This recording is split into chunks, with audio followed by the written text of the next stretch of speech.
Yes. He's already moved some mountains already, that's for sure. You are not hidden. There's never been a moment you were forgotten. You are not hopeless. So his name is Everest Joshua Kai Zwalen. My dad is actually from Nepal, and we knew whatever, if it was a boy or a girl, that we would have some sort of name that would honor that. Kai means restoration, and I really believe he's gonna just be restored completely. So that's what I'm hoping for, and that's what I'm praying for, and that's what he's showing us. Everest was born at 24 weeks and 5 days on September 18th of this year. Through his 40 days of life, he's had a lot of ups and downs. Most recently, kind of his biggest struggles have been both kidney failure, some electrolyte imbalances, and then an infection that really hit him pretty hard.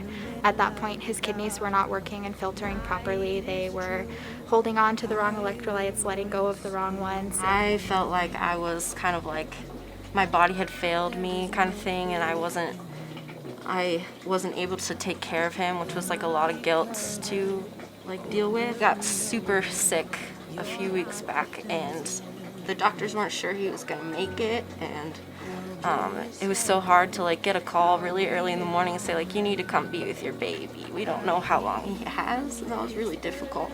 Little ones who are born extremely early, as Everest was, we really try to let them rest as much as possible. You know, in utero, they would not be constantly having their diaper changed, constantly be touched. So we really try to keep all that stimulation to a minimum. You saw his isolette had a cover over it. We have the lights in the room fairly dim. All of that is to support his developmental growth. Every parent has a room that's just their room. They can have their belongings in there. It's their baby's room, especially now with our social distancing, with having to wear a mask and cover your face, keeping the door shut more often than we used to, that we have parents that, especially the moms, that are experiencing an isolation that's different than what we've seen before. When I was 24 weeks, I was feeling pain at nights, and she was so active, moving around in my belly. And I went to the emergency room, and when they put all the monitors and everything, I was having contractions 2 or 3 in a minute. So they was so scared.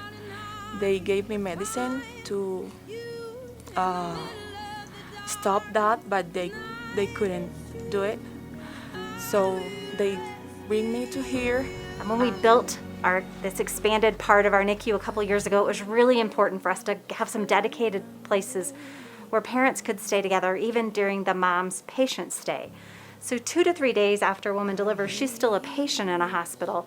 And we wanted to set up a couple of rooms inside of our NICU where mom could actually be a patient in the same room as the baby.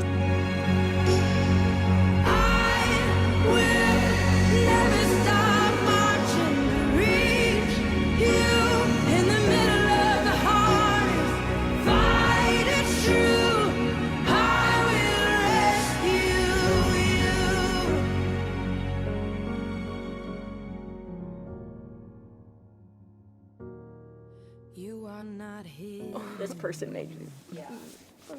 I love you too. Never been a moment. Thank you for being here. Oh, you're welcome.